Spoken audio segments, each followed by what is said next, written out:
அஸ்ஸலாமு அலைக்கும் வரஹ்மத்துல்லாஹி வபரகாத்துஹு. எல்லா புகழும் அல்லாஹ் ஒருவனுக்கே சொந்தமானதாகும்.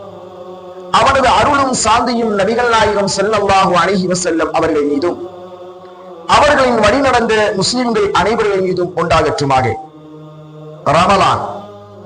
ரமலான் பாக்கியம் நிறைந்த ஒரு மாதமாகும். அதில்தான் அல் குர்ஆன் இறங்கியது. அது புனிதமிக்க லைலத்துல் கத்ர் என்ற இரவில் இறங்கியது. அவ்விரவு 1000 மாதங்களை விட சிறந்ததாகும்.